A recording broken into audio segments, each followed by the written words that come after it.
Salut à tous, salut à toutes. Que la paix et la grâce de Dieu soient avec vous tous. On est très heureux de vous rencontrer aujourd'hui à l'occasion de la conférence des ouvriers de l'Église Philadelphie. Pour ce soir, notre sujet, c'est la portée du sacrifice de Christ et plus spécifiquement, on aura à converser sur le thème la crucifixion, un mandat de salut.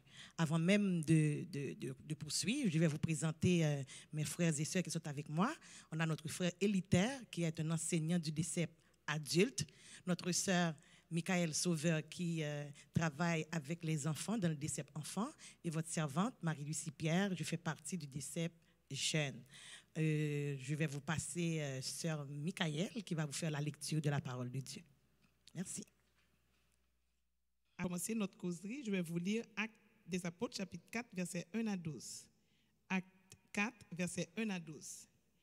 Tandis que Pierre et Jean parlaient au peuple, survinrent les sacrificateurs, le commandant du temple et les Sadducéens, mécontents de ce qu'ils enseignaient le peuple et annonçaient en la personne de Jésus la résurrection des morts. Ils mirent les mains sur eux et ils les jetèrent en prison jusqu'au lendemain, car c'était déjà le soir. Cependant, beaucoup de ceux qui avaient entendu la parole crurent et le nombre des hommes s'éleva à environ 5000. Le lendemain, les chefs du peuple, les anciens et les scribes s'assemblèrent à Jérusalem avec Anne, le souverain sacrificateur, Caïphe, Jean, Alexandre et tous ceux qui étaient de la race des principaux sacrificateurs. Ils firent placer au milieu d'eux Pierre et Jean et leur demandèrent par quel pouvoir ou au nom de qui avez-vous fait cela.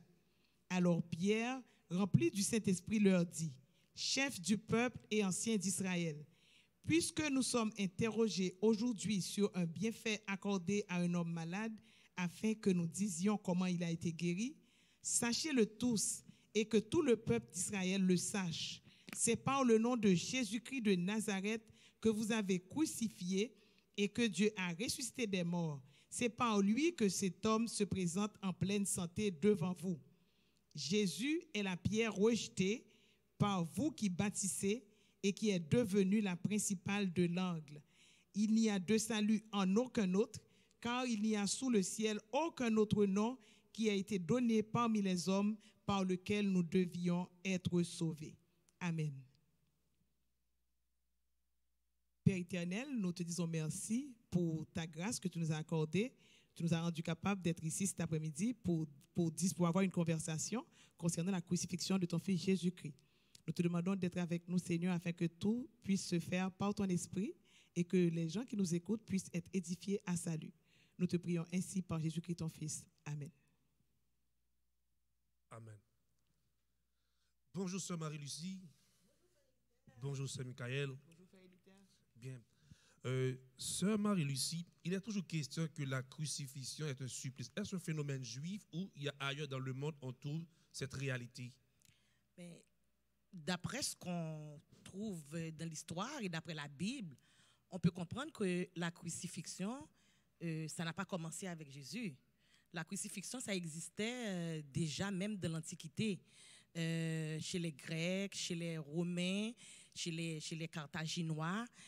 On utilisait la crucifixion. Cette pratique, on l'utilisait, on l'infligeait aux suppliciés sur une croix.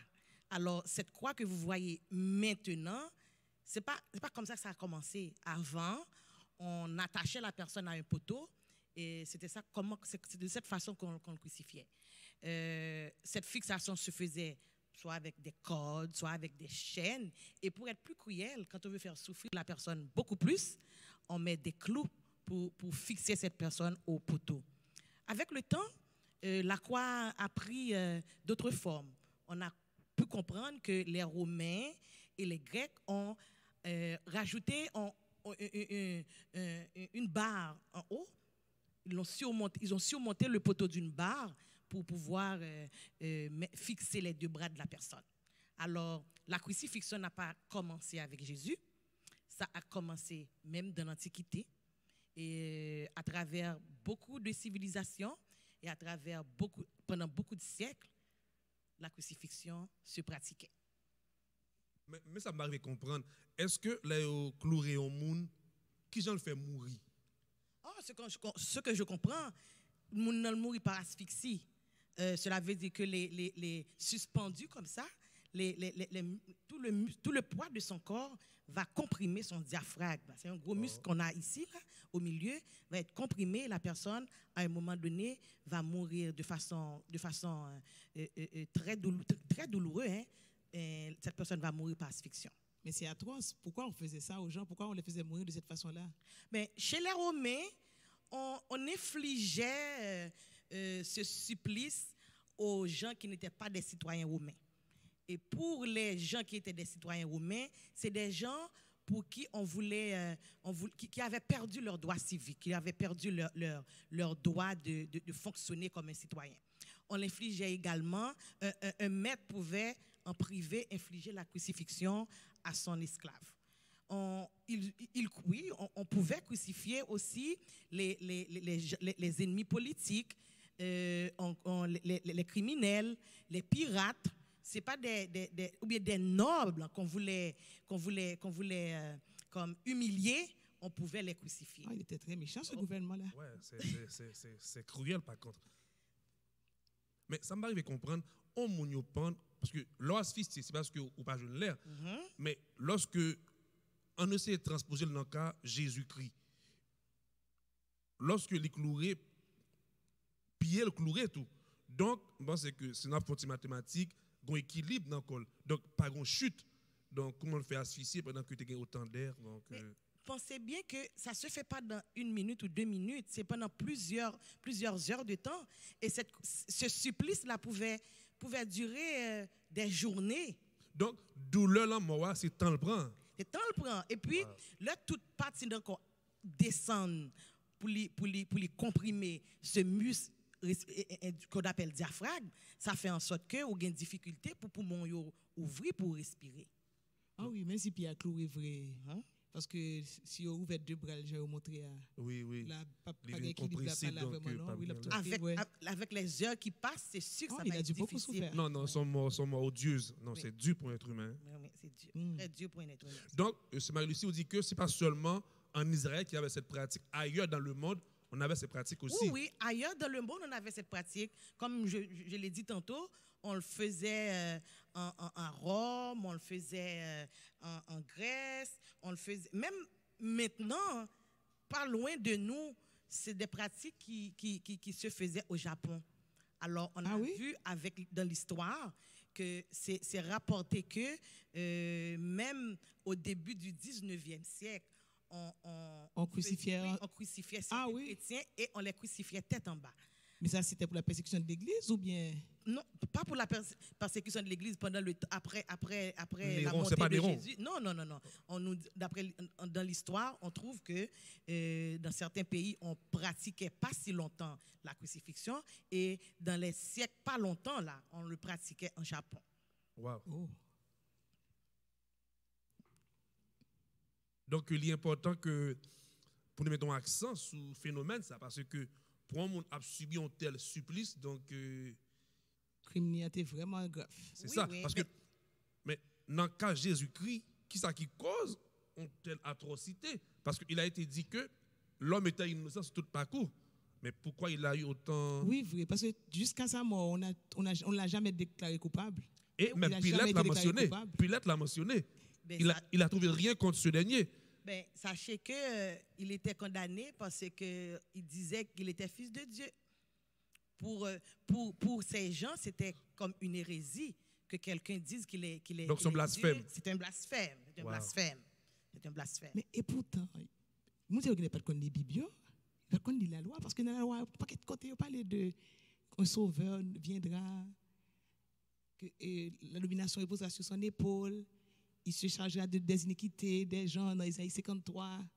Donc, mais, Sœur Michael, faut pas oublier que la parole de Dieu, quand quelque chose est écrit dans la parole, ça doit s'accomplir. Tout ce qui est écrit, ça doit s'accomplir. Jésus a subi la crucifixion parce que c'était dans le plan de Dieu. Alors, il a pris, l'humanité, après la déchéance, est devenue ennemie de Dieu. on a commis plein de péchés, des méchancetés, des choses qui ne sont pas conformes à Dieu. Mais Christ a pris tout ça pour nous, il a pris notre place. Mais c'est nous autres qui devrions être crucifiés parce qu'on était rendus coupables. Non, même comprendre ça, oui, même pas comprendre pour que ça pas de chambre d'accord petite bonne Dieu alors que prophétie a été faite dans la Bible là. Ça me pas comprendre moi-même. Oui, c'est que prophétie a été faite, mais moun qui t'a tué yo c'est l'ennemi prophétie parce que selon ça moi comprendre, monsieur jugé par deux tribunaux. Les jugés par un tribunal romain et un tribunal juif ancien, les sacrificateurs, ils ont jugé le tout. Donc, les Romains étaient prêts pour libérer parce que selon le droit romain, ils ne pas faire rien. Mais selon les Israéliens, faire tout passer pour petit bon Dieu, c'est un gros blasphème. Parce qu'ils ont dit bon Dieu pas petit. Mais pas oublier, il y a un pile l'autre monde qui était venu, qui te dit c'est petit bon Dieu et tout. Alors, les Jésus venu avec ce discours, c'est comme pour eux, c'est des choses qu'on entend et tout. Parce qu'il y a d'autres personnes qui se sont passées pour le Christ, pour le Messie. Sachez que les gens attendaient un Messie. Cela veut dire qu'il y a d'autres personnes qui te disent que eux-mêmes ils viennent au nom de Dieu, qui viennent pour être le Messie. Mais ça me donne à comprendre, un tel sacrifice, qui ça le bail? Mais ce sacrifice, ça le bail, ça donne le salut. Pensez-y bien, la crucifixion a un mandat de salut. Il a fallu que Jésus soit crucifié. Il a fallu qu'il subisse ce supplice pour que nous-mêmes, nous capables de gagner le salut qui donne nous accès à notre Dieu. Mais au fond, c'est quoi le salut, c'est Michael, qui s'allie même salut, qui obligeait Jésus subir autant de souffrances. Mais pour qui raison salut? Mais ça me comprend, c'est parce que nous t'es péché depuis que Satan t'est entré dans le serpent et que Ève t'est mangé fouilla et puis t'es baillé Adam t'es mangé le tout. Nous t'es séparé de Dieu, donc il faut te réconcilier avec bon Dieu. Donc, nous comprenons tout ça, mais parce que mais on ne peut pas comprendre, c'est parce que yo tué Jésus, son monde yo tué pour pécher nous, mais yo tué en pile l'autre monde même genre tout pour qui ça sacrifice oui, pas là qui selon ça pardonner péché nous même. Selon l'approche de Marie-Lucie au niveau historique à travers le monde, il y a eu d'autres crucifixions. Pour qui ça c'est pas là qui est autant capital et 2000 ans après, on a parlé de oui, on dirait que par là fait l'actualité de génération en génération. Je toujours parlé de ça. Sachez que Dieu le Père, il n'a pas pris à l'improviste, hein, comme quoi le péché arrive, il n'a pas qui ça pour le faire, comment pour le faire, pour le reprendre nous. Sachez bien aussi que c'est un Dieu d'amour. Il n'a pas fait les hommes pour le l'ennemi avec elle. Nous, en tant que parents, là, nous avons des petites, nous ne pouvons pas en inimitié avec Timoun Sayo. Jamais. Alors Dieu le Père, qui est le Dieu d'amour, il n'a pas voulu en inimitié avec nous. Il était venu chercher. Alors, dans le plan parle, c'est bon pas qui est arrivé à l'improviste, il avait déjà un plan de rédemption pour ses enfants. Alors, ce plan de rédemption passait par des sacrifices. N'oubliez pas, avant, quand les gens péchaient, ils faisaient des sacrifices. Selon richesse, il était présenté des taureaux, il était présenté des brebis, des agneaux. Mais pour que nous capables de joindre, pour que le sacrifice soit ultime, pour que c'est dans la même lignée. C'est comme, oui, il faut gagner un agneau qui est immolé, il faut gagner une bête qui est immolée, mais Jésus, c'était cet agneau qui devait être immolé pour le rachat de nos péchés. Alors, c'est l'ultime sacrifice. Il a fallu un agneau pour le sacrifice. Ah, c'est pour ça qu'il est écrit, sans effusion de sang, il n'y a pas de pardon? Il n'y a pas de pardon. Ah, ok. Donc, comment approche ou fait mais qui ça qui différencie sans ça même de l'autre sang, mais comprendre l'autre sang coulé. C'est ça. Ben, quand pile l'autre sang coulé. Mais ça fait mal. Pour qui ça, chaque monde, gens que ou te mentionné pas d'acheter taureau yo, tant qu'aujourd'hui monde qui gagne moyen t'a acheter taureau, moi même d'apprendre un petit mouton. Donc pour ça me fait qui mal, mais pour qui ça c'est lui-même. Mais sachez bien que à chaque année on est obligé de faire des sacrifices. Donc alors c'est des sacrifices qui t'a répété tout le temps. Et kounya. Ben avec Jésus, c'est l'ultime sacrifice. Il vient, il sacrifie une fois pour toutes. Nous n'avons pas besoin de sacrifice. Mais c'est le privilège que nous, on a. Attends. Si vous essayez de comprendre, ou dit que on parent, lorsqu'on petit moun, ou pas ta remet rentrer en inimitié avec elle. C'est ça. Quelque chose ça le qu'a fait. Oui. Donc, selon approche ça, Dieu le Père, c'est pas intérêt c'est pas souci pour relier contact avec nous. C'est sûr. Wow, les gens en pile, hein?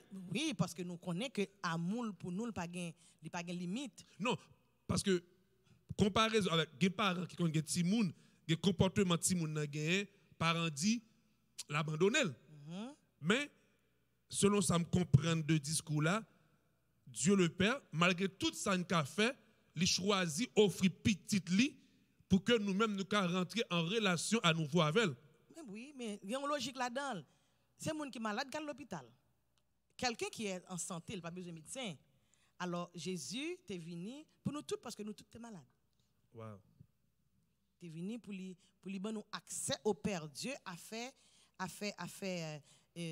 nous a envoyé Jésus pour nous donner accès au Père. Et c'est sacrifice ultime ça, une fois pour toutes. Pas bien notre sacrifice qu'a fait encore. Ça veut dire même si je n'ai pas 5 cob, venir joindre Jésus, c'est juste croire dans lui. Mais pour croire dans lui, il y a un bagage qui pour faire. Il faut tendre parler de lui. Et comment pour tendre parler de lui, il faut qu'il y ait des gens qui annoncent l'évangile. Il faut qu'il y ait des gens qui annoncent parole. Donc, seule voie pour rentrer en contact avec le Dieu créateur, il faut passer par Jésus-Christ. Le seul chemin, c'est ça le dit dans la parole. Non, mais quand même, est-ce que la parole est incohérence? Et les autres religions révélées, les autres religions monothéistes, est-ce qu'il va avoir accès à bon Dieu, la vie, à tout? Mais nous, on croit en Dieu le Père. On est des chrétiens. On croit en Dieu le Père qui nous l'a dit dans sa parole. Et les Jésus est venu sous terre, il te dit, c'est le chemin, c'est seul par moi-même que nous avons passé pour atteindre le Père. Ça veut dire, d'après ça, ce Marie-Lucie dit, c'est pas aucune religion qui mène nous à bon Non, papa, c'est Jésus-Christ. C'est accepter Jésus, et c'est l'acceptation de Jésus et de Jésus seul. Avoir foi en lui et remettre au bali, et c'est ça qu'il faut capable de gagner accès pour rencontrer Dieu le Père. Mais comment, pour que ça veut dire rédemption même? Pour que ça veut utiliser le mot rédemption? C'est oui. Ben, on est rédemption en général. Son mère va pas acheter? C'est pas ça? Son mère va pas acheter? Mais pour ça, elle est obligée d'acheter, non? Il racheter nous. L'acheter. Faut qu'il y ait un prix. Par contre, si vous êtes coupable, hein, si vous faites quelque chose, vous êtes coupable, vous menez la justice, mais vous avez une peine, et puis vous avez un prix à payer.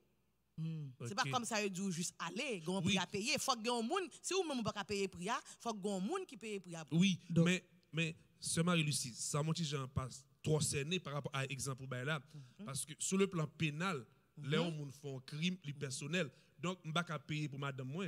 Donc, pour qui ça, monsieur et Jésus a payé pour crime pas mieux? Par amour. Par amour. Par amour, parce que nous-mêmes, nous n'avons pas gagné l'argent assez pour nous payer dette nous. Donc, et puis, comme moi t'ai dit, nous, c'est des paiements. Parce qu'à chaque fois qu'on fait un péché, il faut présenter des sacrifices pour jouer le pardon de ce péché. Et il faut avoir un sacrificateur pour faire tout ça pour vous. Mais c'était en pile chose. C'est en pile bagaille tout le temps à faire les mêmes choses. Ma coupe pour la parole, oui, c'est Marie-Lucie. Juste un petit temps, sans tout réel, sans agneau, sans taureau, ça yo, vous découvrez le péché, il va être facile. OK. Différence qui gagne, le sang de Jésus efface nos péchés. Donc ça veut dire péché nous c'est grave en pile. Et puis sans Jésus même t'écouter cher en pile.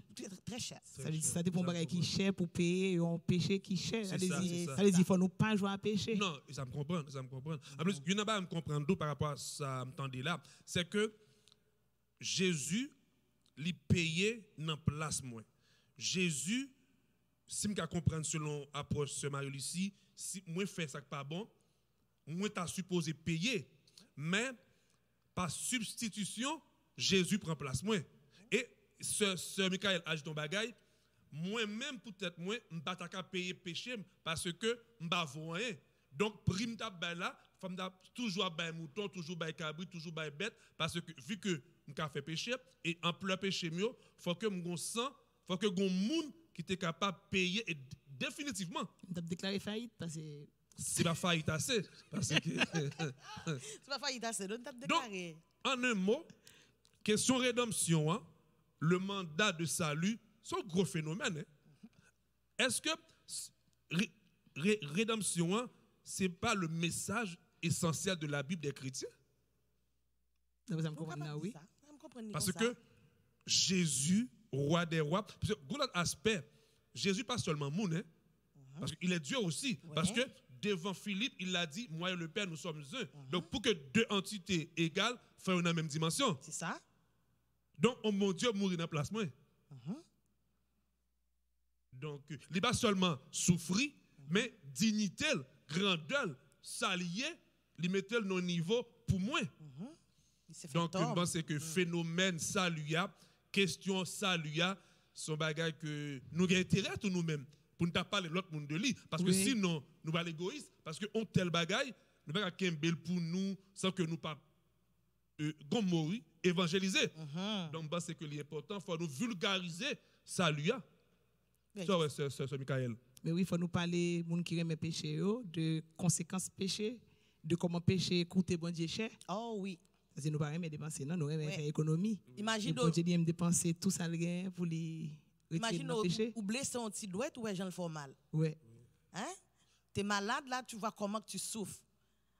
C'est comme une mort aussi infâme, une mort aussi atroce. Oui, qui est réservé à un monde qui est criminel. Criminel. Il est déclaré non coupable jusqu'à la mort. C'est ça, jusqu'à la mort. Et ce n'est pas lui qui te déclare pas quoi, c'est l'autre monde qui te dit pas de coupable, tout le monde qui te regarde te dit non coupable. Malgré ça, c'est ça. Mais c'était le plan de Dieu. C'était le plan de Dieu pour être capable de nous le salut. Alors, je crois que nous tous, en tant qu'enfants de Dieu, nous avons intérêt à accorder beaucoup d'importance à ce sacrifice, à la crucifixion, parce que ça engendre beaucoup de douleur, ça engendre beaucoup de souffrance. Et puis, comme moi dit nous dans l'Antiquité, c'est un sort qui était réservé à des criminels, c'est un sort qui était réservé à des gens, écoutez, qui ne sont pas dans la société, mais Jésus qui n'a jamais péché, l'accepter pour nous, alors c'est quelque chose que nous devons garder à grand prix. C'est quelque chose qui a coûté cher, que nous devons gagner en pile pour nous garder ça cher. Aussi. Oui, pendant qu'on parle de questions chères, la gobaga qui passe dans la tête, moi, pendant que on j'en parle assez banal. Nous vivons une réalité actuellement qui sont coronavirus. Et nous est que les pharmaciens, les médecins, les chercheurs, ils joignent des vaccins. Mais phénomène que c'est est-ce que on peut comprendre? Les vaccins ou péché tout? Non, vaccin par exemple, nous gros pays ont accès à elle. Mais petits pays pas accès. Donc par exemple, dernièrement m'a regardé dans le journal, il revient que il y a 7 pays qui a avancé dans le vaccin. Mais en Afrique, il y a beaucoup qui commencé. En Amérique centrale, ce n'est pas le cas.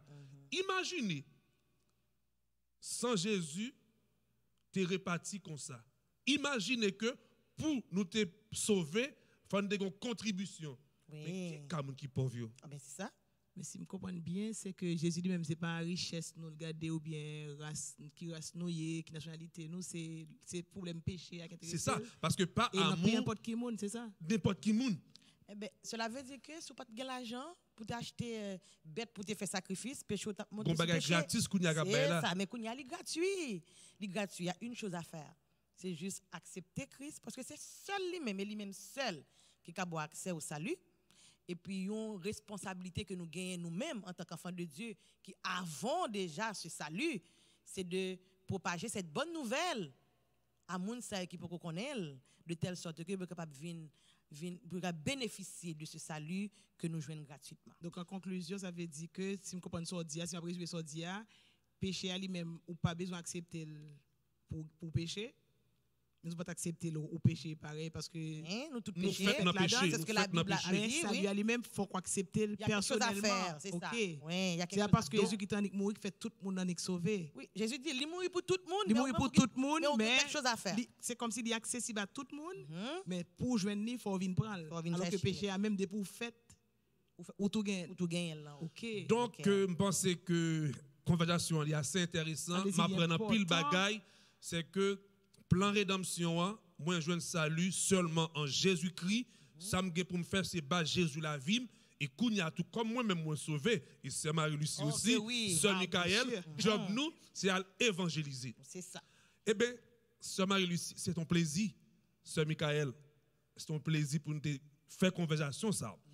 Nous pensons que l'important, on dit bon Dieu merci pour le sacrifice de la croix. Et nous prié pour nous dire bon Dieu merci parce que on tel prix mérité remerciement parce que nous sommes ingrats pour un Dieu subi autant d'humiliation et pour un monde tout subit autant de souffrance. N'a pris. Père éternel, dans le nom de Jésus, merci pour le plan de la rédemption. Merci pour tout ce que nous avons eu de toi. On peut comprendre par la croix, nous avons eu le salut éternel en Jésus-Christ. Nous qui étions perdus en Adam, on a eu le salut en Jésus-Christ. Père, merci, merci, merci pour la croix. Amen. Amen.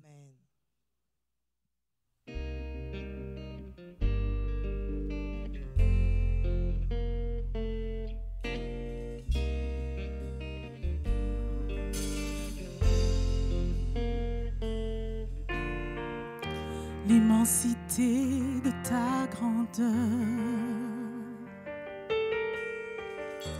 me montre que je ne suis rien. Et quand tu façonnais la terre, j'étais déjà près de ton cœur. Tu m'aimais avant que je sois. Oh, et pour moi tu as tout donné. Toi seul pouvais me libérer. C'est pourquoi je veux t'adorer. Toi seul est digne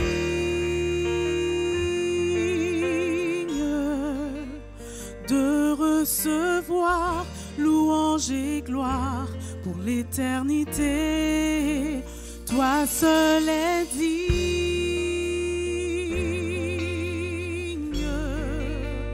de recevoir louange et gloire pour l'éternité.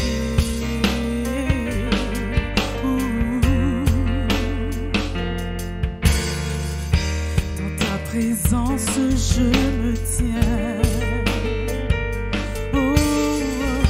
Car tu as ce dont j'ai besoin.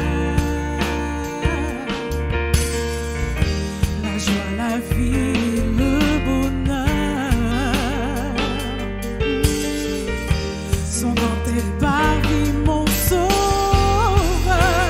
Toi seul est digne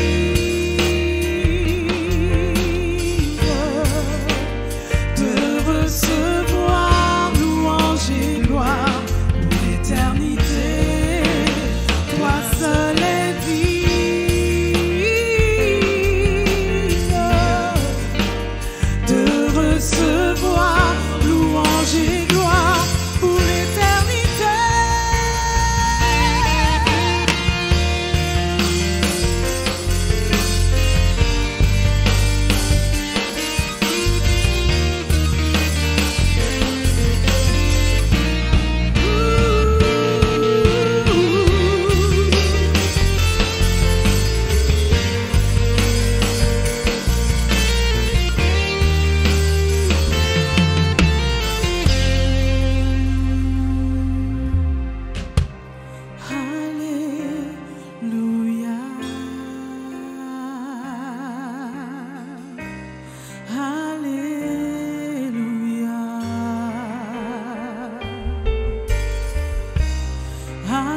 Bonjour,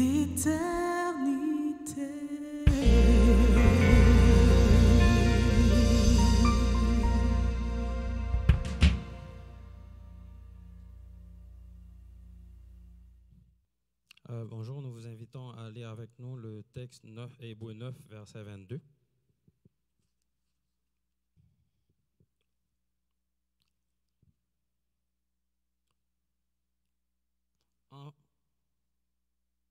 En fait, selon la loi, presque tout est purifié avec du sang. Et il n'y a pas de pardon des péchés sans que du sang soit versé. Je vais vous lire. Hébreux 9, verset 22. En fait, selon la loi, presque tout est purifié avec du sang. Et il n'y a pas de pardon des péchés sans que du sang soit versé. Merci. Céleste Père, en Jésus-Christ, humblement, ô notre Dieu, nous nous approchons devant ton trône béni, avec un cœur reconnaissant pour ce que, Seigneur Dieu, nous sommes conscients que nous sommes des pécheurs et que par ton sang, par le sacrifice de ton Fils Jésus, nous avons la vie éternelle. Nous voudrions te remercier, ô notre Dieu, de ce que tu as consenti ce grand sacrifice pour nous. Tu as donné ta vie sur le bois du Calvaire pour que nous ayons la vie, ô notre Dieu. Et la vie, tu dis dans ta parole, je vous donne la vie et vous l'avez en abondance. Quelle grâce merveilleuse, quel amour, ô notre Dieu.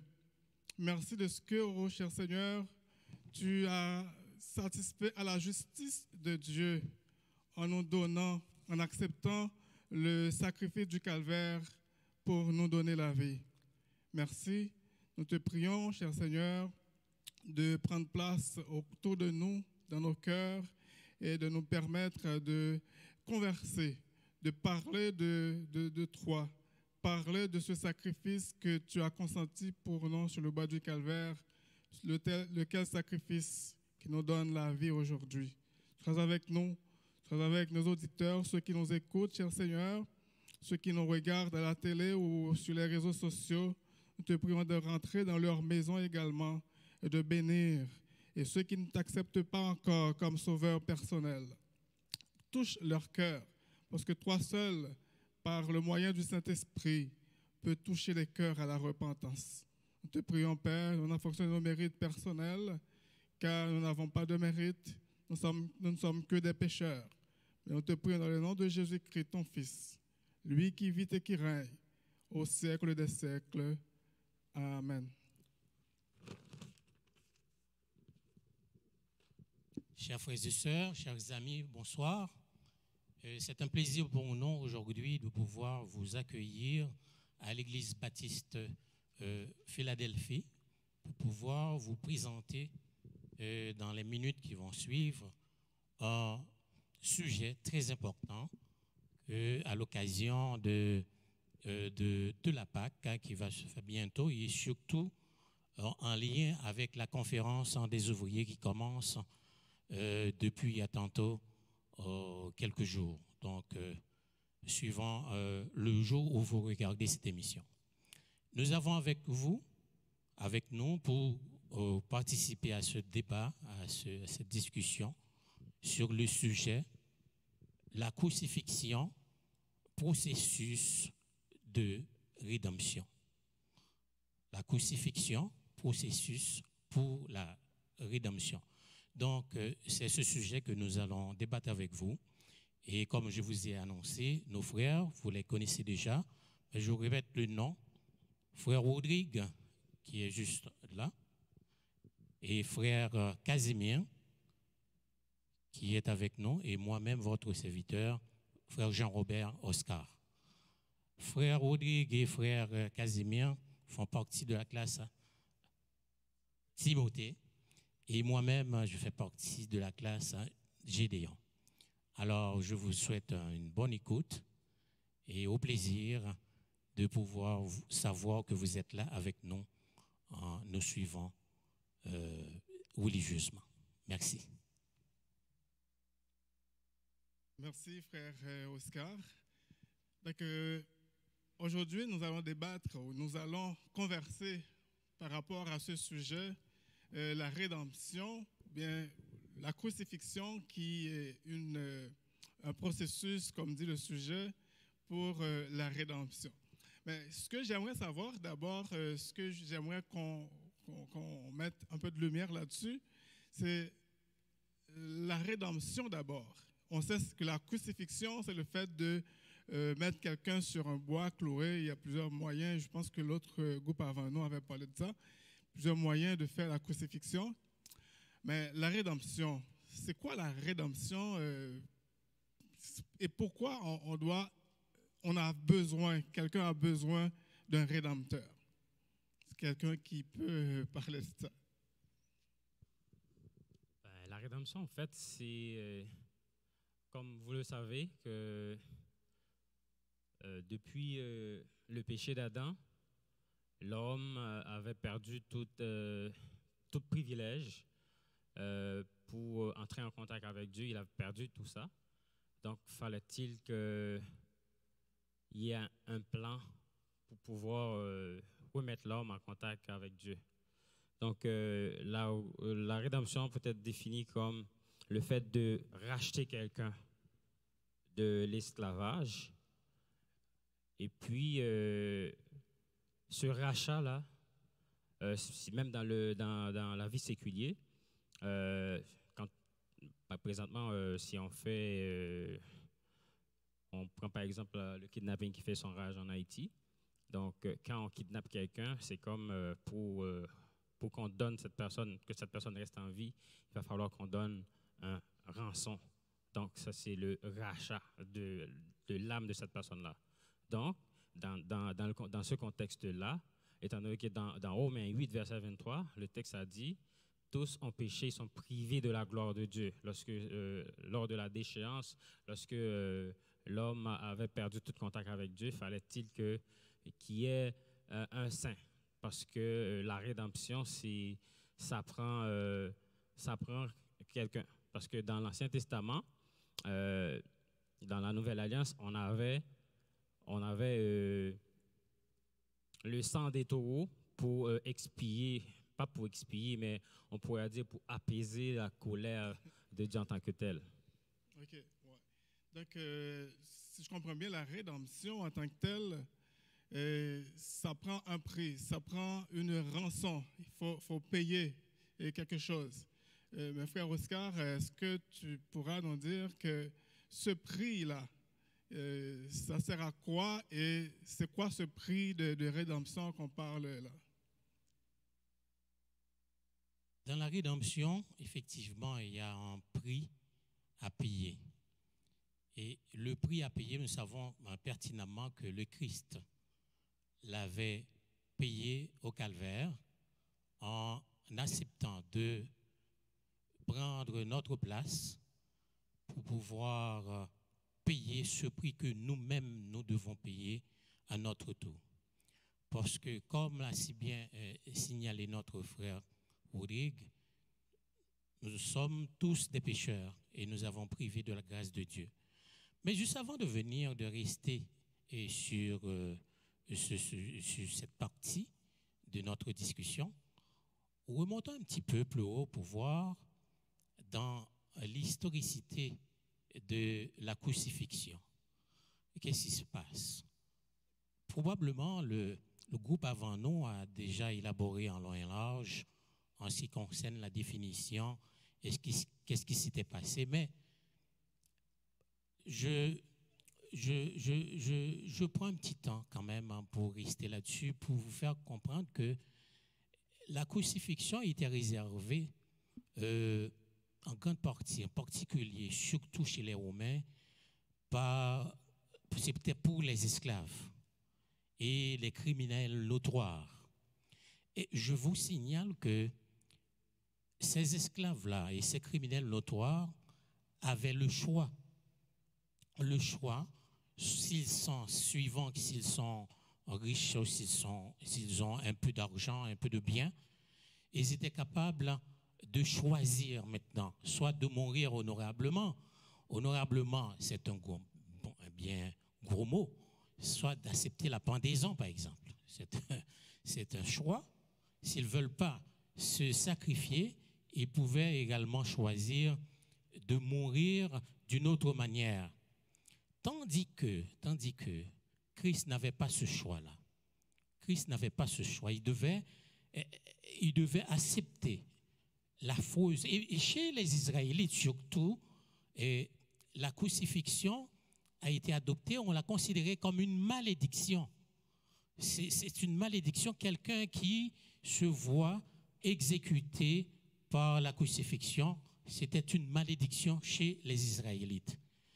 Donc, autant pour vous dire que la peine capitale, suprême que Jésus-Christ a accepté de subir à notre place, eh bien, comment c'était vraiment avilissant, comment c'était vraiment désagréable d'accepter ça. Mais il l'a fait, probablement par amour, parce que c'était sa mission. Il était venu comme substitut prendre notre place pour pouvoir payer le prix. Et je vous signale qu'effectivement, il y avait aussi les prisonniers dans ce temps-là qui devaient payer pour pouvoir recouvrir leur liberté. Eh bien bon, Jésus-Christ n'avait pas ça lui-même. Tu as parlé de rédemption, de crucifixion, l'historicité de la crucifixion, c'est bien. Mais aussi, si on prend la rédemption en tant que telle, je dirais il y a plusieurs moyens aussi, si on remonte dans le temps, il y a plusieurs moyens de se libérer. C'est comme l'homme est esclave du péché, mais un esclave, pour être libéré, doit payer un prix. Mais il y a aussi quelqu'un qui est en esclavage, si cette personne-là est capable de se battre, on peut acquérir la liberté aussi en se battant. Mais nous, en tant que pécheurs, on ne peut pas se battre contre Dieu. Parce que le prix à payer, c'est le prix à payer à Dieu pour satisfaire sa sainteté, pour satisfaire sa justice en tant que telle. Parce qu'il y a plusieurs personnes qui pensent que Jésus-Christ a payé à Satan. Ce n'est pas à Satan que Jésus-Christ a payé. Ouais. Jésus-Christ a payé à Dieu pour se satisfaire, pour satisfaire la justice de Dieu. Mais maintenant, cette rédemption-là, oui. Justement, Dieu est un Dieu juste. Il ne peut voir de l'injustice. Il ne tolère pas de l'injustice.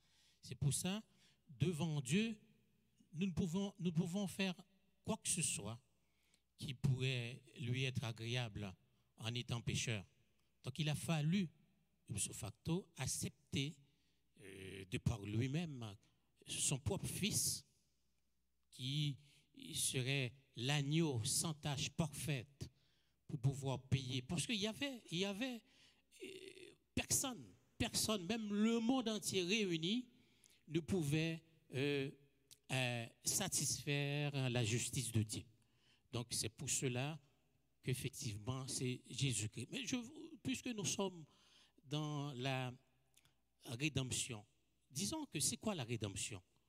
La rédemption, nous avons bien souligné qu'il y avait un mot de rançon, un prix à payer. Il y avait aussi le mot rachat que Frère Rodrigue avait souligné. Et il y a aussi d'autres mots, échange. Il y a d'autres mots, troc. Il y a d'autres mots qu'on pouvait parler. Mais le latin, eux autres, utilisent le mot redimere. Redimere, qui signifie également rédemption, rachat, rançon, tout ce que nous venons de dire. Et le grec lui-même, lui dit lutrosis, ou bien apolutrosis. Ce sont les termes utilisés par ces personnes-là autrefois et que nous utilisons aujourd'hui, le mot rédemption, pour pouvoir traduire exactement ce que Jésus-Christ a fait à notre place, la rédemption. Il nous a fait la rédemption pour pouvoir maintenant avoir l'opportunité d'être assis vous et moi, pour pouvoir parler de lui aujourd'hui, la rédemption. Si je comprends bien, frère Rodrigue, Dieu se fait de lui-même un rédempteur, un racheteur, parce que lui, il avait le droit de rachat. Oui, Jésus, c'est le rachat. Jésus, c'est la rédemption. Donc, il c'est lui-même, parce que la rédemption, c'est un sacrifice. Si nous remontons dans ce que nous avons dit tantôt, la crucifixion, on le voit même, c'est le cœur même du christianisme. Donc, sans la crucifixion de Jésus-Christ, on ne saurait même parler du christianisme, notre place ne serait même pas ici. Parce que c'est ça qui nous a donné la chance, pour ne pas dire l'opportunité, d'être appelés enfants de Dieu et fils de Dieu. Donc, la crucifixion pour nous autres chrétiens, c'est quelque chose d'indispensable. Sans ça, on ne saurait même parler du christianisme. Justement, et pour pouvoir bien parler de la rédemption, il faut aussi parler de la damnation. La damnation, c'est quoi? C'est un jugement défavorable qui accompagne la punition qui en résulte. La rédemption, c'est un jugement favorable qui n'accompagne pas, qui accompagne tous les bénéfices qui en découlent. Savoir, à partir du moment où on accepte Christ comme notre sauveur personnel, eh bien, tout ce qui en découle, eh bien, de la rédemption, on en bénéficie en tant que chrétien, en tant que son serviteur, en tant que le Fils de Dieu. Si je comprends bien, la rédemption, c'est le fait que Dieu lui-même a payé le prix à lui-même. Mais maintenant, est-ce que la rédemption de Jésus-Christ, le prix que Jésus-Christ a payé, est accessible à tout le monde? Est-ce que le fait que Jésus-Christ a été crucifié sur la croix, est-ce que ça rend Dieu propice, comme il s'est présenté comme victime propitiatoire? Est-ce qu'il permet à Dieu de libérer tout le monde ou c'est juste pour un groupe de personnes? Naturellement. Je ne sais pas si frère Rodrigue allait prendre la parole. Oui, dans Acte 4, verset 12, le texte a dit « Il n'y a de salut en aucun autre. En qui nous devions être sauvés, c'est en Jésus-Christ seul. » Donc, et dans un texte plus haut, Jésus-Christ a dit « Je leur donne la vie éternelle, elles ne périront jamais, et personne ne peut les ravir de ma main. » Donc, Jésus-Christ, avec son sang, il a donné l'opportunité à tout un chacun d'avoir accès. Il suffit que la personne se l'approprie. Il s'approprie la crucifixion de Jésus-Christ pour qu'il puisse avoir accès. Sans ça, il n'y a de salut. Il n'y a pas de salut. Effectivement, vous avez raison, mon frère. Dans Romains 3, versets 23 à 24, nous lisons également « Car tous ont péché et sont privés de la gloire de Dieu. » Pour répondre à la question, mon frère, c'est que effectivement, ce salut-là, ce sacrifice-là, la crucifixion de Jésus-Christ est étendu à tout le monde. Et il fait exception de personne. OK? Donc, la provision est là. Effectivement, c'est une provision qui a été faite. Et cette provision est encore valable pour tout un chacun qui nous écoute aujourd'hui. Et s'ils arrivent à adhérer, à accepter Jésus-Christ comme son sauveur personnel, eh bien, il arrive, comme nous autres, à bénéficier de la rédemption de Jésus-Christ. Normalement, avant Jésus-Christ, on faisait des sacrifices pour offrir à Dieu. Pourquoi le sacrifice de Jésus-Christ? Pourquoi qu'on ne peut plus utiliser le sang des taureaux pour avoir accès au pardon? C'est quoi le caractère? Parce que j'aimerais bien comprendre. Parce que le temps des taureaux et des boucs, c'était pas efficace pour sauver. Parce que le sang des taureaux, c'était l'ombre des choses à venir. Le sang des agneaux, ça ne permettait pas d'avoir la vie éternelle. Mais le fait que Jésus-Christ lui-même, qui se présente comme victime parfaite, une victime qui plaît à Dieu, lui, avec son sang qui est versé, il peut sauver l'humanité. Mais avant ta question, je voulais comprendre, parce que nous, on dit que le salut est gratuit, la rédemption est gratuite. C'est-à-dire, ce n'est pas gratuit, vraiment. Ça coûte quelque chose à quelqu'un, c'est ça? Ça coûte la vie de Jésus-Christ. Il a donné sa vie. Et il y a un auteur qui a dit que la crucifixion de Jésus est plus grande même que ça coûte plus que ça a coûté Dieu pour la construction, pour la construction du monde. C'est vous pour montrer comment que c'est énorme. Donc, le caractère de l'ancienne alliance, on peut voir que c'était répétitif. Donc, à chaque fois, on aurait besoin d'un taureau pour demander, pour pouvoir avoir accès à Dieu. C'était le Yom Kippur.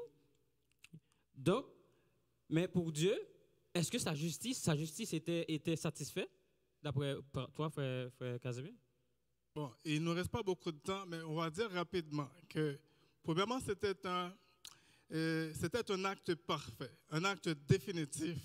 Le fait que dans l'Ancienne Alliance, on sait qu'il fallait offrir à chaque année un sacrifice. Et le grand prêtre pouvait rentrer dans le temple, dans le temple une seule fois pour offrir le sacrifice. Dans le lieu très saint, une seule fois par année pour offrir le sacrifice. Deuxièmement, Dieu a choisi l'époque. C'était une époque propice parce qu'il dit au temps marqué. Dieu, il a choisi son temps parce que les sacrifices des boucs et des béliers n'étaient pas efficaces pour donner la vie. Et troisièmement, c'était une œuvre parfaite. Une œuvre parfaite parce que avec cette œuvre, Dieu, Jésus-Christ, il rachète le monde entier. Tous ceux qui acceptent Jésus-Christ, ils ont la vie éternelle. Ils peuvent avoir la vie éternelle, il suffit juste de quoi? Et ce qui est plus important encore, en dernier lieu, c'est que c'est un sacrifice personnel. Une œuvre parfaite, sacrifice personnel, c'est parfait parce que c'est pour tout temps, c'est une fois pour toutes, pas besoin à chaque année. Et c'est personnel parce que Jésus-Christ, il s'est sacrifié lui-même, il a donné son propre corps et non pas un bélier ou un bœuf. Donc le sacrifice de Jésus-Christ était non seulement efficace, mais efficient. Exactement. On n'aurait pas besoin de plusieurs taureaux à chaque instant, à chaque année, mais une fois pour toutes, il l'a fait, il a entré dans le temple une fois et c'est fini. On n'aurait pas besoin de faire des va-et-vient dans le temple. Donc c'était extraordinaire le sacrifice de Jésus-Christ. Parfait. Frère Oscar? Oui, effectivement, comme vous l'avez si bien dit, c'était efficace, efficient. Donc, ce sacrifice nous a conduits aujourd'hui, vous et moi, à nous connaître et à faire de nous des frères. Et vous qui nous écoutez, des sœurs, des frères et sœurs à la maison, un peu partout sur la planète où vous nous écoutez, eh bien, c'est par ce moyen, et par ce moyen seulement, que nous pouvons nous appeler fils de Dieu. Dans ce temps où on ne sait quoi faire, on ne sait quoi penser, on ne sait pas ce que peut enfanter demain ou après-demain, il est bon de savoir que nous avons quelqu'un qui nous aime, qui est là-haut et qui a été sacrifié pour nous et qui nous a donné tout son amour à un moment, à une époque où on se pleurniche à savoir qu'est-ce qu'on va faire aujourd'hui ou après-demain. Maintenant, nous savons qu'avec ce sacrifice, nous sommes capables de rester fermes et inébranlables jusqu'à ce que lui-même, qui est en contrôle de tout, décide de notre sort ici-bas. Nous n'avons pas à nous craindre, car nous savons qu'il est vivant. Nous allons terminer, je pense que, je ne sais pas si vous avez quelque chose à ajouter. Oui. Sinon, oui. Je voulais ajouter que les fruits de la rédemption, ça nous donne la vie éternelle, selon Apocalypse 5, versets 9-10. Et non seulement le fruit de la rédemption, le pardon de nos péchés. Ça pardonne le péché qui était plané sur la tête de chacun de nous. Et ça nous donne la justice. Dieu s'est satisfait de sa justice dans la mort de Jésus-Christ. Donc, à chaque fois qu'une personne accepte Jésus-Christ, Dieu s'est satisfait. La justice de Dieu est satisfaite. Donc, ça libère le péché, le pécheur de la malédiction de la loi, selon Galates 3, verset 13. Et pour finir, ce sacrifice sert de libération de l'esclavage du péché. Et ça apporte la paix, la réconciliation avec Dieu. Et on pourrait dire que ça nous apporte la présence du Saint-Esprit, non de manière sporadique, mais continue. On l'a. Une fois qu'on se met à genoux et on cherche la présence de Dieu, il est là, il est disponible. Dans Isaïe, il dit, cherchez l'Éternel tandis qu'il est prêt. Il est là, tandis qu'il se trouve. Donc, on n'aura pas besoin de passer par un taureau, le sang d'un taureau, juste accepter le sacrifice et le tout sera fait. Merci mon frère.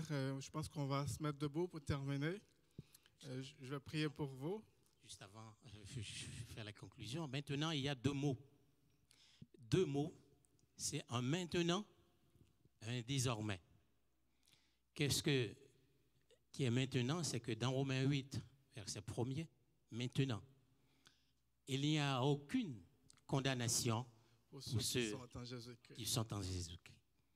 Et désormais, c'est dans Galates 6, verset 17, que personne désormais ne nous fasse du mal, car nous portons sur notre corps les marques de Jésus-Christ. Merci. Céleste Père en Jésus-Christ, encore une fois, notre Dieu, nous bénissons ton nom.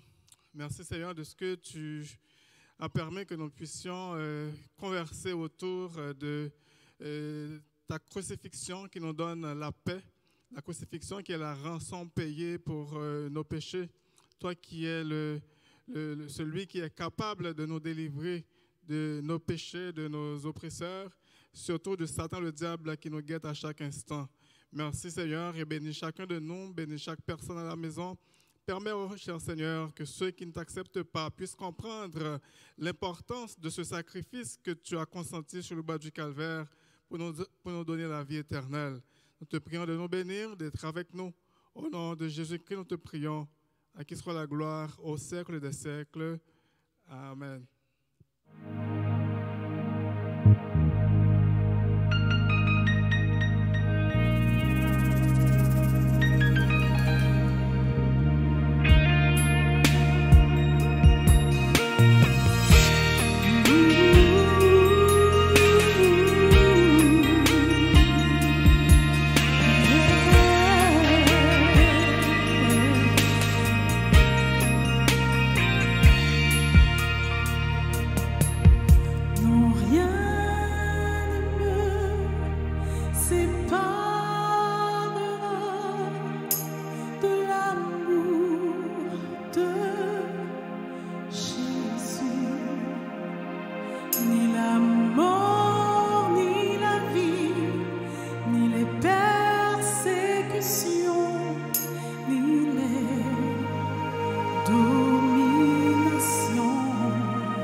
Sois sauvé.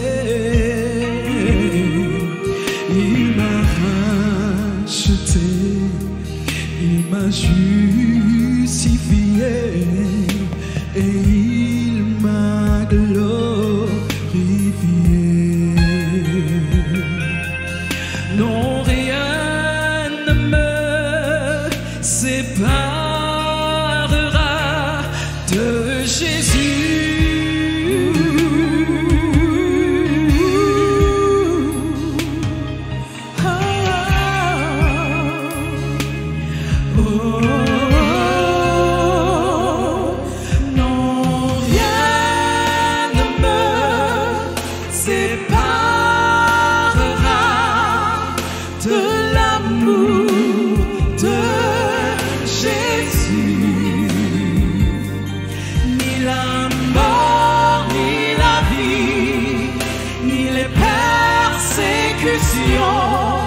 Ni les dominations,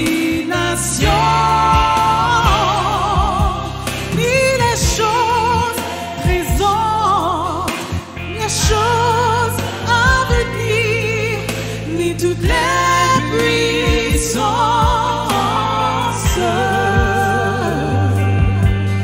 Non, rien ne me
séparera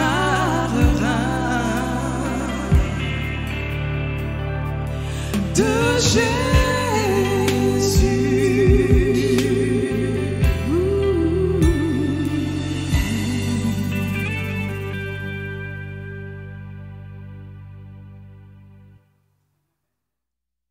Dans le Seigneur, que la grâce et la paix de Dieu soient avec vous. Nous sommes ici ce soir pour continuer avec la série de causeries sur la crucifixion. Avec nos intervenants, vous avez déjà vu la crucifixion comme un mandat du salut, la crucifixion dans un processus de rédemption, et nous autres, nous allons aborder pour vous la crucifixion comme une réponse prophétique. Donc, nous espérons que le moment que vous allez passer ensemble avec nous, vous allez bénir à travers cette causerie.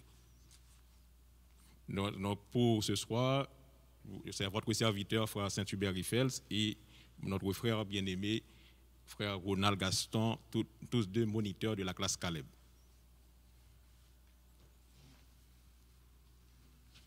Bien sûr, je vous invite à ouvrir vos Bibles avec nous dans le livre de Jean, le chapitre 1er.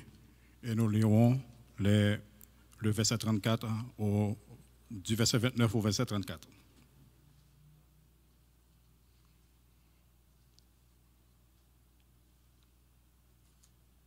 Jean 1er, 29 à 34.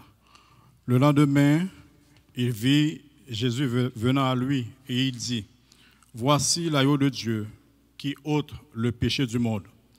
C'est celui dont j'ai dit, après moi vient un homme qui m'a précédé, car il était avant moi. Je ne le connaissais pas, mais c'est afin qu'il fût manifesté à Israël que je suis venu baptiser d'eau. » Jean rendit ce témoignage. J'ai vu l'Esprit descendre du ciel comme une colombe et s'arrêter sur lui. Je ne le connaissais pas, Mais celui qui m'a envoyé baptiser d'eau, celui-là m'a dit, ce qui tu verras l'Esprit descendre et s'arrêter, c'est celui qui baptise du Saint-Esprit. Et j'ai vu et j'ai rendu témoignage qu'il est le Fils de Dieu. Parole du Seigneur.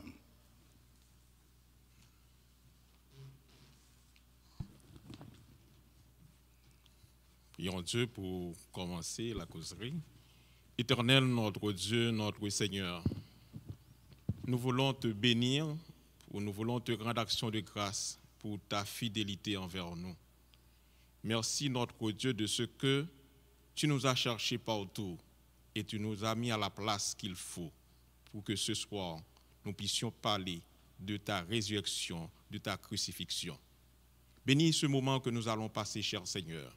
Permettre que nos interventions soient une source de bénédiction pour ceux-là qui nous écoutent à travers les ondes.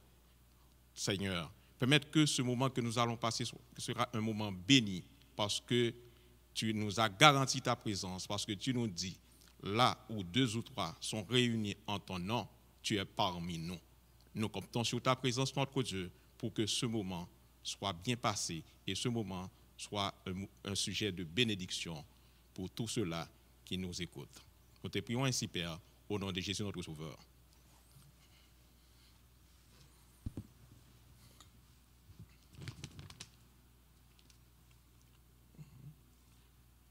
Oui, frère Ronald, avec nos intervenants déjà, nous avons vu déjà la crucifixion comme mandat du salut et la crucifixion comme processus de rédemption. Et nous autres, nous allons aborder la crucifixion comme une réponse, la crucifixion de Jésus-Christ comme étant une réponse prophétique. Si on parle de réponse prophétique, cela signifie qu'avant, on a déjà abordé ces sujets quelque part, que ce soit au niveau de l'Ancien Testament, que ce soit à travers les révélations des prophètes. Mais est-ce que vous pouvez nous aider à identifier quelques références de l'Ancien Testament où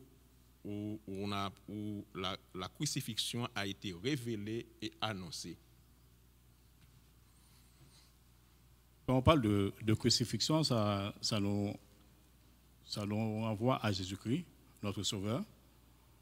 Et puisque ça nous renvoie à Jésus-Christ, ça nous renvoie également à l'Ancien Testament. À l'Ancien Testament, l'annonce a été faite, les annonces ont été faites. Je veux dire, les annonces ont été faites. Plusieurs prophéties ont été déclarées depuis l'Ancien Testament, prophéties qui ont trouvé accomplissement à partir du Nouveau Testament. Et il y a un groupe au tout début qui avait débuté là-dessus pour annoncer la venue de Christ, l'un des groupes qui nous a précédés. Et ce matin aussi, si on tient compte du service de ce matin, il y a un texte qui a été lu dans le livre de Jean annonçant la prophétie d'Ésaïe. Okay? Ça a été annoncé. La venue de Jésus-Christ, sa vie sur terre, sa mort et sa résurrection, et tout a été bien établi, bien élaboré par notre Dieu créateur. Et voilà pourquoi c'est important pour parler de Christ. On doit de toute façon retourner à l'Ancien Testament, voir qu'est-ce qui a été dit, qu'est-ce qui a été prédit et comment les événements ont su le cours pour arriver à la naissance de Jésus-Christ, à la mort sur la croix. Mais est-ce que dans ta tête, dans ta tête, tu as une référence que nous dirige? La Bible, je pourrais dire que la Bible nous bombarde de références dans l'Ancien Testament. Les annonces prophétiques de l'Ancien Testament. Par exemple, si l'on tient compte du livre des Psaumes, au chapitre 41, verset 10, qui est dit, c'est Jésus qui parlait. Le message est dit dans le Psaume 41 avec le serviteur David, mais ça parlait de Christ. Ça parlait de Christ et on va trouver l'accomplissement à Matthieu 10, verset 4, qui a dit que le texte dans le Psaume 41, verset 10, celui-là même qui avait avec qui j'étais en paix, qui avait ma confiance et qui mangeait mon pain, lève le talon contre moi. Et on a trouvé accomplissement de cette prophétie quand Jésus va dire à Judas l'Iscariote, celui qui livra Jésus. Quand on va dire que c'est celui qui livra Jésus. Il y a d'autres textes. On avait prédit que Jésus-Christ sera vendu. C'est ce qui a été fait. Il sera vendu, c'était précis, il sera vendu pour 30 pièces d'argent. 30 pièces d'argent, ce n'était pas un hasard, c'était déjà prévu et ça a été annoncé dans Zacharie 11, verset 12.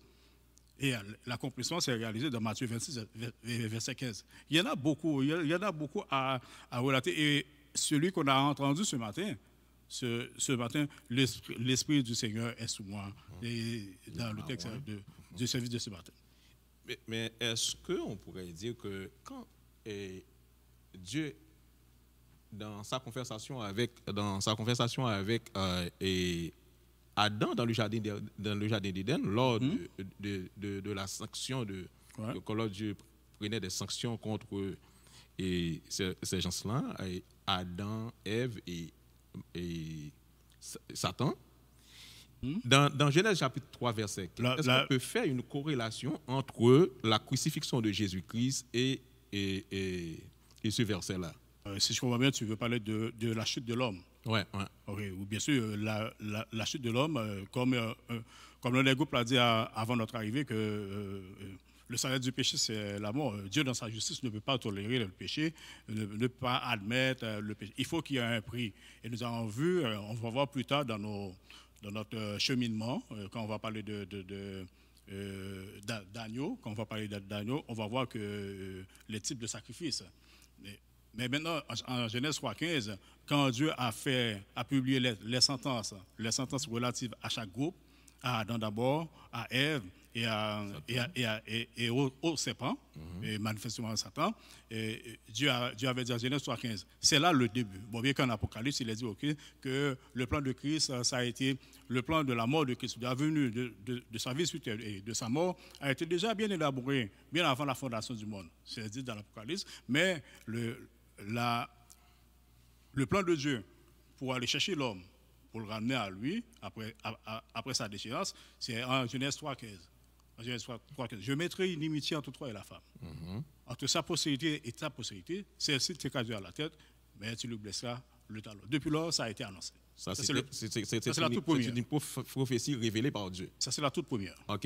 Est-ce qu'on pourrait dire qu'à travers Isaïe, que nous connaissons, Isaïe chapitre 52, 53, est-ce que là aussi, il n'y a pas une corrélation entre cette prophétie qui allait arriver dans Oui, bien sûr. Bien sûr, il y a relation, il y a même corrélation entre c'est Dieu qui parle. L'histoire suit son cours. Dieu qui parle, Dieu annonce, et jusqu'à ce que autant marqué, autant fixé, ça va. C'est pourquoi on va voir dans Ésaïe 53, il va dire que il sera haï par les siens. Et comme le texte est méprisé, abandonné des hommes, et ainsi de suite. C'est Ésaïe 53, verset 3.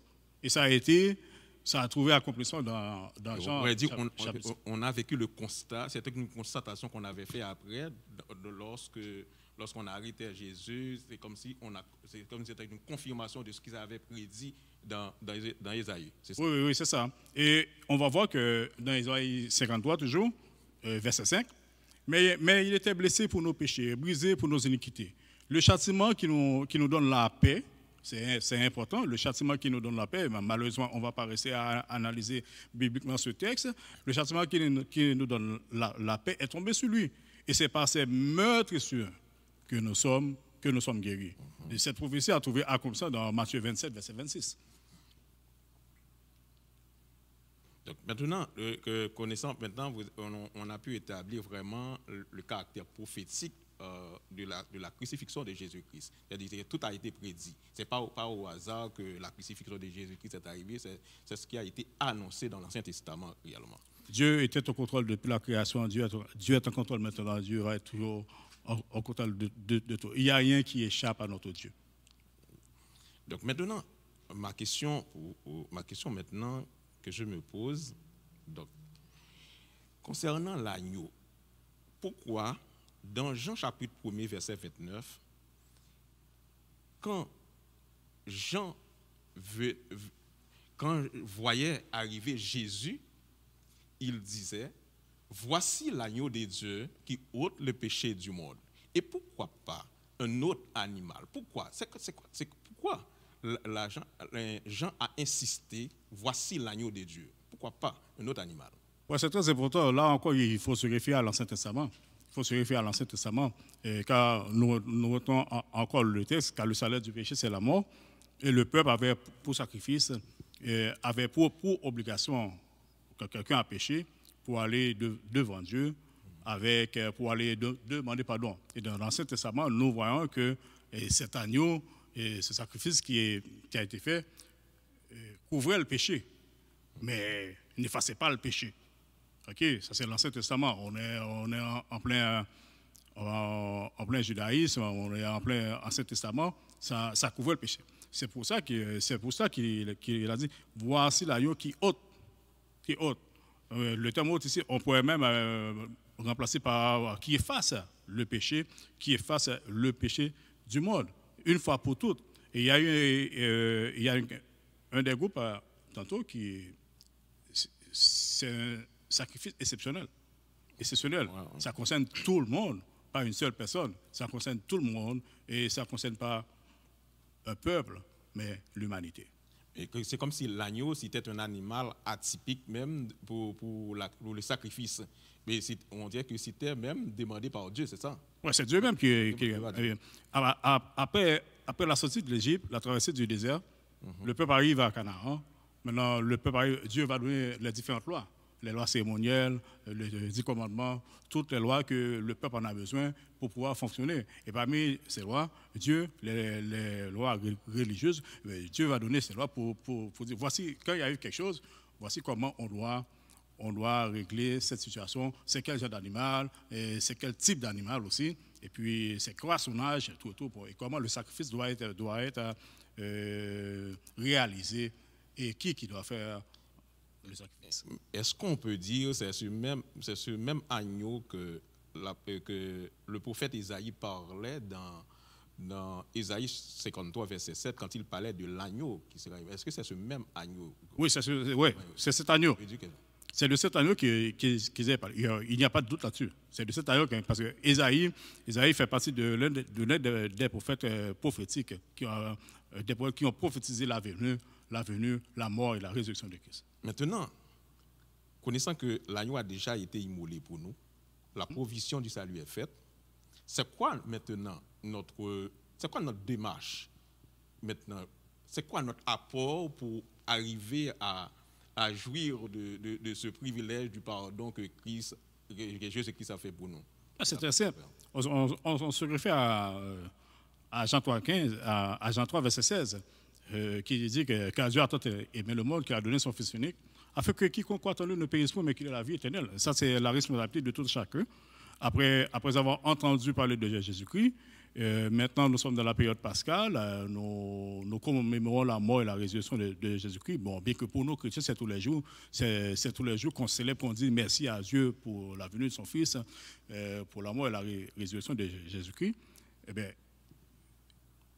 la personne ayant pris connaissance de la mort de Jésus-Christ, le sacrifice à la croix, doit rentrer en elle-même pour accepter Jésus-Christ comme son sauveur personnel. Parce que la Bible dit, toute personne qui refuse le sacrifice de Jésus-Christ, c'est une personne méchante. C'est une personne par rapport au sacrifice qui a été accepté à la croix. Maintenant, sachant que c'était dans l'histoire même du peuple juif, c'est dans la culture même du peuple juif de sacrifier un agneau immolé pour le sang, pour le pardon de ses péchés.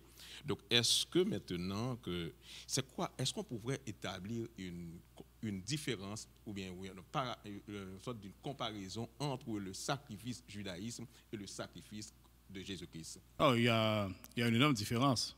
Bon, bien que on dit, je pense, en théologie, l'Ancien Testament, c'est comme un genre de miroir. Au Nouveau Testament, la loi, c'est comme un genre de miroir. Mais ça nous permet d'atteindre, de nous préparer. Ça a permis à l'humanité de se préparer à la venue de Jésus-Christ. OK. Mais en quoi l'expiation du sacrifice de Jésus-Christ différent? Oui, c'est ce que j'allais dire. Pour le judaïsme, c'est un peuple. Dieu s'est servi du peuple d'Israël pour montrer à l'humanité qu'il est Dieu. Qu'il est Dieu. C'est ça la raison d'être que Dieu a choisi Israël. Mais maintenant, le sacrifice de Christ, c'est pour tout le monde, c'est pour toute l'humanité. Jean 3,16, Dieu a tant aimé le monde. Si je me comprends bien, l'expiation du sacrifice de Jésus-Christ diffère de celle du judaïsme tant par la nature. Bien sûr. Non, par la nature, parce que la nature de l'agneau qui a été immolé pour le judaïsme ne pouvait pas ôter tous les péchés du monde. Alors que, avec le sacrifice de Jésus-Christ, avec l'expiation de la crucifixion de Jésus-Christ, on pourrait dire que tout le monde maintenant est libre. Tout le monde a accès. Libre, ouais. La liberté dont tu parles, c'est la liberté d'avoir accès volontairement. La table est servie, mais il suffit à la personne de prendre la décision d'accepter Jésus-Christ comme son sauveur personnel. Ok, si je me comprends bien, donc si pour le judaïsme c'était des agneaux atypiques, donc qu'on donnait, donc ça pourrait faire, on peut immoler un agneau, mais pour obtenir le pardon du péché, ça pourrait être une annuelle. C'était momentané aussi. C'était momentané. Et puis, avec Jésus-Christ, on dirait ça a une portée éternelle. Avec Jésus-Christ, c'est une fois pour toutes. Je ne me souviens pas du texte. Il y a un texte qui a dit il est entré une fois pour toutes. Une fois pour toutes. Dans le lieu saint. Une fois pour toutes. Et souviens-toi, dans l'Ancien Testament, c'est à chaque année que le principal sacrificateur y entrait pour aller déposer la demande du peuple, le fardeau du peuple. Mais Jésus-Christ y est entré une fois pour toutes. À un point tel que le voile du temple s'est déchiré lors de sa mort sur la croix. Mais pour qui ça que nous sommes capables de dire que l'expiation de Jésus-Christ, les différents quant à son œuvre aussi. Est-ce que nous sommes capables de dire que le sacrifice de Jésus-Christ là, dans l'œuvre de ce sacrifice est différent de sacrifice de l'expiation, l'œuvre de l'expiation de Jésus-Christ? Est-ce qu'il est différent de l'œuvre du sacrifice du judaïsme? Oui, il est différent, mais il faudrait qu'il porte que les ouvrir. Il faudrait qu'il porte qu'il les ouvrir.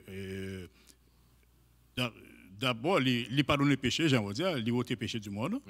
Il ôte les péchés du monde. La dette a été payée à la croix. La dette a été payée. OK? Et nous avons un groupe qui était passé, il était dit dans le 9, 22, sans effusion de sang, il n'y a pas de pardon. Il n'y a pas de pardon. Or, avec Christ, c'est Christ lui-même. Venu, qui est homme Dieu fait chair, OK? Qui est venu lui-même, qui mourit sur la croix, innocemment. Et il y a une prophétie qui a annoncé que tout ça qui vient avec Pilate, avec tout monsieur, avec tout Roméo, c'était déjà prédit que innocemment, il ne va pas le condamner, innocemment, il a mouru. Et puis, dans son innocence, il va le racheter, il va le payer des péchés. Il va le payer des péchés pour maintenant, et comment nous sommes capables de dire qui est fait sacrifice Jésus-Christ l'a fait pour l'humanité comparativement à l'expiation du judaïsme? Celui qui a le Fils à la vie. C'est ça. Celui qui a le Fils à la vie. Christ est rentré une fois pour toutes. Est-ce que maintenant, quelqu'un qui disait Jésus-Christ, si ça t'est passé, dans côté t'est passé, est-ce que nous-mêmes, quel que soit côté nous y est dans le monde aujourd'hui, nous avons accès à sacrifice? C'est ça? Oui, nous avons accès. C'est-à-dire que nous n'avons pas besoin, quel que soit en Afrique, quel que soit moins en Europe, quel que soit moins en Amérique, quel que soit côté Mia, que le sacrifice qui a été fait là, nous tous avons accès avec, et le fait pour nous tous. Ouais, ça, c'est le terme quiconque. N'importe qui, riche, pauvre, quelle que soit la couleur, quelle que soit la nation, quiconque rentre dans cette catégorie et puis on a cette avec Jésus. Maintenant, frère Ronald, nous pensons qu'il y a des gens qui connaissent que ils doivent toujours, ils dette toujours. Malgré Jésus-Christ et le sacrifice de la croix que Jésus-Christ fait pour tout le monde, mais il y a des gens qui croient qu'ils ont dette toujours. Il y a des gens qui t'a venu aujourd'hui, qui ont envie de convertir, qui t'a quand même envie de convertir, mais qui dit que papa ou bien maman ou bien parents te gagné des gon bagay que vous avez servi, des bagages de servitude que vous gagnez, c'est moi pour continuer par le fait que si me quitter que moi pral m'ka perdu, si m'quitte m'ka mourir, ben si m'quitte m'ka pas faire succès dans la vie par le fait que moi quitter tradition que papa à maman te gagné. Comment est ça? Cette personne en question qui accepte Jésus-Christ comme sauveur personnel, qui fait la prière du pécheur et puis qui remet la vie à Jésus-Christ, qui a accepté le sang coulé à la croix, immédiatement, et ce facteur, lui reçoit la vie, péché pardonné, et puis il a accès à la grâce, il a accès à la vie éternelle. Maintenant, les autres affaires, bon Dieu parle de ça sont leur domaine un petit peu. Il a dit que si mon attention est Satan, tout ça qui est rapport à Satan, c'est à lui-même de se débarrasser de ces affaires. Parce qu'il est venu pour Christ. Non, mais oui, mais point pas maintenant, frère Ronald. C'est comme si mon lui-même que c'est comme une poule qui marie ou la gueule, mais par contre s'il la gueule. Ah ouais, je comprends. Par contre s'il la gueule. Ok, je comprends maintenant.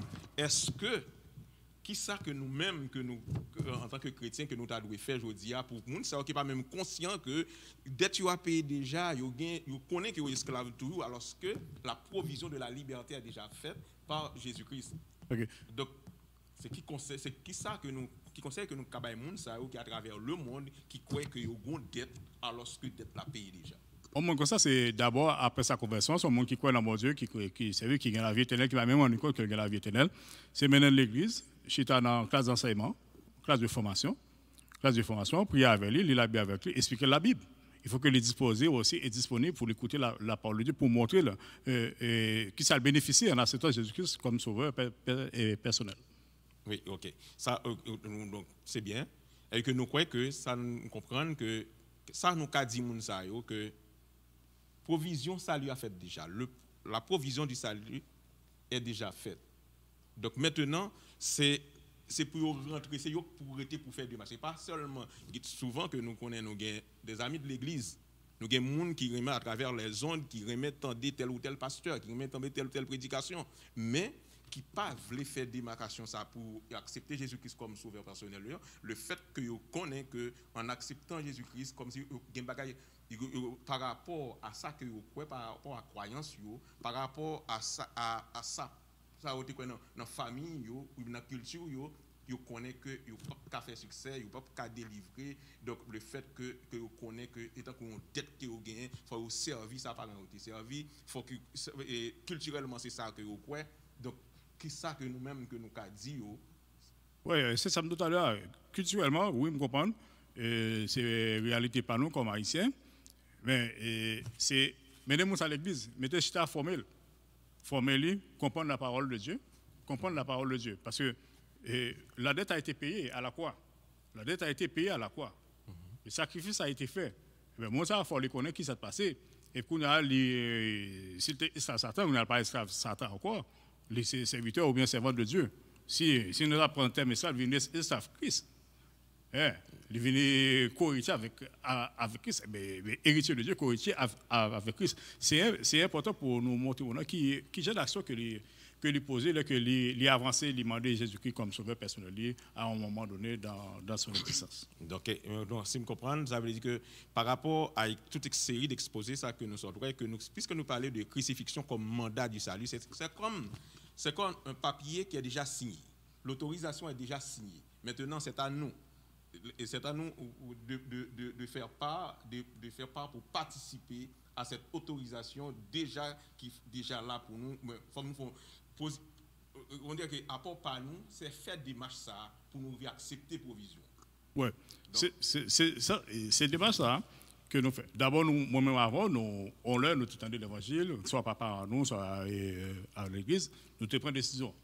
Ok, nous entrons. Nous grandissons spirituellement, nous lisons la Bible, nous la prière, nous rentrons dans tout processus qui nous grandit par l'Esprit de Dieu, et puis nous arrivons là. Mais maintenant, c'est la même chose pour nous aller chercher l'autre, parce que dans le message, maintenant, c'était sauvé pour servir.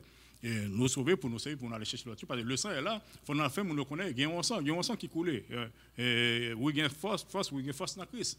Dans son Christ, là, il y a bon Dieu. Pour moi, ça qui déchu, qui sans espoir, qui perdu dans le monde, qui est esclave Satan, puis on connaît, viens prendre la vie dans Jésus-Christ et la vie en abondance. Merci, frère Ronald, merci. Donc, on a conclu pour nous dire que à nous-mêmes, à ceux-là qui déjà fait connaissance avec Jésus-Christ, que c'est côté nous hier, c'est là nous bien. C'est puisque Jésus-Christ fait la provision du salut pour nous déjà et que nous croyons dans ça, nous croyons dans ça qui est coulé pour nous, qui va nous accès aujourd'hui à la vie éternelle, qui fait aujourd'hui que nous-mêmes tout nous ca porter nouvelle ça aller. Donc nous avons une responsabilité pour nous porter nouvelle là aller. Et c'est là où qui tend des paroles là, qui le plus souvent qui dit que il pas venir par rapport à ça que vous croyez dans croyance que nous disons que ou pas besoin de peur en rien parce que sur la croix du Calvaire, Jésus-Christ a tout payé pour nous. Jésus-Christ a tout payé, donc c'est vous-même maintenant qui pour arrêter, pour déplacer, pour faire un acte de volonté seulement pour venir accepter Jésus-Christ comme maître et Seigneur à la vie et qui pour faire gagner la vie qui ne peut jamais finir. Celui qui a le Fils à la vie, celui qui n'a pas le Christ n'a pas la vie. Et la colère de Dieu demeure sur lui. C'est ce que dit la Bible. C'est ce que dit la Bible. Et maintenant, frères et sœurs, vous qui nous suivez, nous vous invitons à vous préparer à donner à Dieu, à adorer notre Dieu par vos dîmes, dons et offrandes. Que Dieu vous bénisse. À vous qui adorez avec nous dimanche après dimanche par le biais de l'Internet, tout le plaisir est pour nous d'étendre nos salutations jusqu'à vous. Si vous désirez adorer avec nous par vos dons, cela est maintenant possible. Rendez-vous sur le www.philadelphie.org/dons. Choisissez votre langue de préférence dans le coin inférieur droit. Puis, choisissez le montant de votre don. Au besoin, choisissez l'une ou l'autre des options du menu déroulant et cochez la case « Don mensuel » si vous désirez faire une contribution sur une base régulière.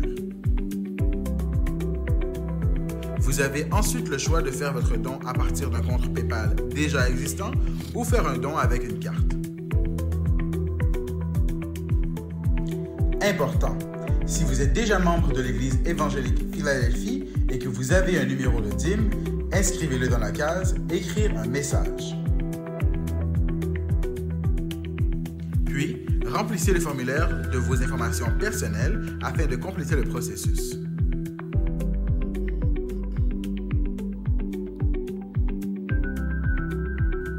Une fois terminé, vous pouvez enregistrer vos informations afin de ne pas avoir à les entrer de nouveau la prochaine fois. Pour confirmer votre contribution, simplement appuyez sur « Faire un don ». Et voilà! Nous vous remercions de votre grande générosité et prions que Dieu daigne vous remettre au centuple ce que vous avez semé de bon cœur. Soyez bénis.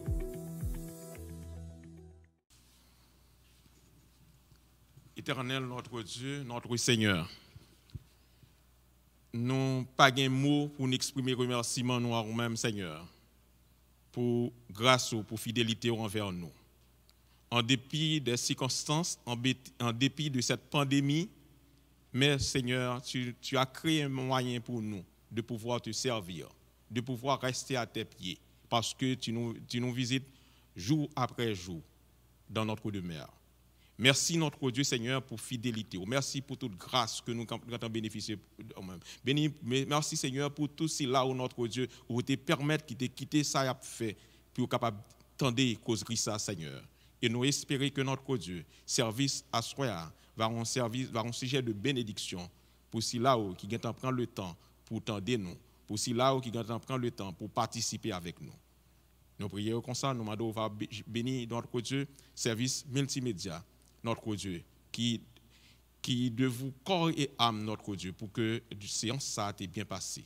Nous prions notre Dieu Seigneur, on va bénir nous, on va bénir l'Église au Seigneur, bénir les dirigeants de cette Église, Dieu Tout-Puissant, bénir le pasteur de cette Église, le pasteur Eden McGoffey, le pasteur Boubouin, pasteur Jéhovah, pasteur Dashley, pasteur Désulmé, Dieu Tout-Puissant, nous remettons tous d'entre mains, Seigneur.